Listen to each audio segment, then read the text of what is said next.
చాలా సంతోషకరమైన వార్త. ఒక పోరాట యోధుడు రాజాసింగ్ గారు అంటే నిరంతర పోరాటం చేస్తూ ఆయన అనుకున్నది సాధించినటువంటి గొప్ప యోధుడు రాజాసింగ్. అలాంటి వ్యక్తి జనసేనలోకి రావడం చాలా అదృష్టంగా భావిస్తున్నాను. నేను కూడా ఓ జనసేన కార్యకర్తగా అలాంటి వ్యక్తులు జనసేనలో ఉండాలి, అది తెలంగాణలో ఉండాలి.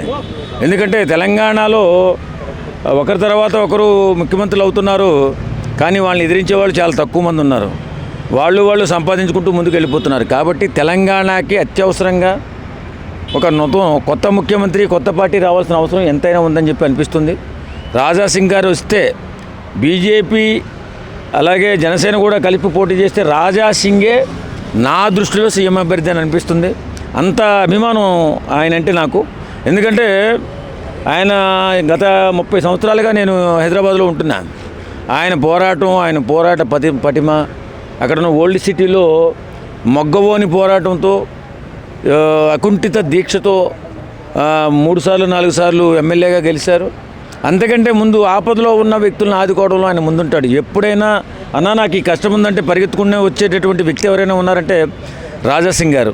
కాబట్టి రాజాసింగ్ గారు జనసేన పార్టీకి వస్తే పగ్గాలు చేపడితే మరో పవన్ కళ్యాణ్ తెలంగాణకు అవుతాడు.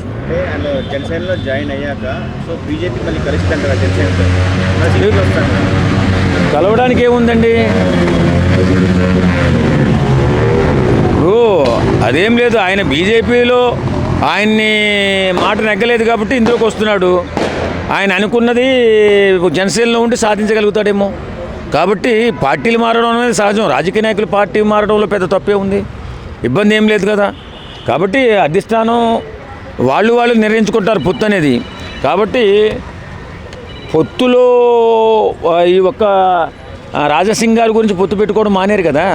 కాబట్టి ఆయనకి ఇంట్రెస్ట్ ఉన్న పార్టీ, తర్వాత పవన్ కళ్యాణ్ గారి భావాలు నచ్చి, ఆయన ఆశయాలు నచ్చి, ఆయన చేస్తున్న సేవా కార్యక్రమాలు నచ్చి, అన్నిటికీ మించి ఆయన మనసు నచ్చి, కాబట్టి ఆయన వస్తున్నాడు. కాబట్టి తప్పనిసరిగా నాకైతే మాత్రం చాలా ఆనందంగా అనిపిస్తుందండి. ఖచ్చితంగా ఇవ్వాలి. ఎందుకంటే ఆయన మంచితనం, మానవత్వం ఆయన చూస్తున్నాం మనం. గత 10-15-20 సంవత్సరాల నుంచి చూస్తున్నాం ఆయన సేవాగుణం. ఆయన అప్పుడే 3 సార్లు గెలిచాడు, హ్యాట్రిక్ కొట్టారు. ఆయన నియోజకవర్గం గురించి మనం పరిశీలిస్తే ఆపదలో ఉన్న వాళ్ళని హక్కును చేర్చుకునే మనస్తత్వం, సాయం చేసే గుణం, బ్రహ్మాండంగా ఆయన ముందుకు దూసుకెళ్తున్నాడు. ముక్కుసూటిగా మాట్లాడతాడు, ఎలాంటి ఎవరికి అదరడు బెదరడు, ఖచ్చితంగా అనుకుని సాధిస్తాడు. అది అలాంటి కార్యకర్తలు జనసేనకు కావాలి. ఇప్పుడు కలిసి పోటీ చేస్తే అధికారాన్ని పంచుకుంటారండి. ఇలాగే ఆంధ్రాలో కలిసి పోటీ చేశారు. పవన్ కళ్యాణ్ ఉప ముఖ్యమంత్రి అవ్వాలా? ఒకవేళ బీజేపీ ప్రాబల్యం ఎక్కువ ఉంది, ఎక్కువ సీట్లు అది పోటీ చేస్తుంది, విన్ అవుతారు. ఉప ముఖ్యమంత్రి అవ్వాలని చెప్పి నేను కోరుకుంటా రాజాసింగ్ని. ఎవరో చెప్పిన మాట ఇక్కడ లోకల్ లీడర్ చెప్పాడు. ఇప్పుడు ఇక్కడ ఉన్నటువంటి లీడర్ సింగిల్గానే వస్తాం 100%. ఒకవేళ పైన అధిష్టానం ఏదైనా మార్పులు చేర్పులు చేస్తే తదనుగుణంగా మేము ఉంటామని చెప్పాడు కదా. ఆయనే తెగించి నేను ఒక్కడనే వచ్చేస్తున్నా, సింగిల్గా వచ్చేస్తున్నాం అని చెప్పలా. మేము సింగిల్గా వద్దాం అనుకుంటున్నాం, కేంద్ర అధిష్టానం ఏం చెప్తే అది చేస్తామని చెప్పారు కదా. కాబట్టి దానిలో పెద్ద మార్పులు చేర్పులు వాళ్ళిద్దరూ జనసేన బీజేపీ కూర్చుని మాట్లాడుకుని కలిసి పోటీ చేద్దామంటే వెళ్తారు. కానీ ట్రెండ్ సెట్టర్ అవుతాడు రాజాసింగ్ గారు.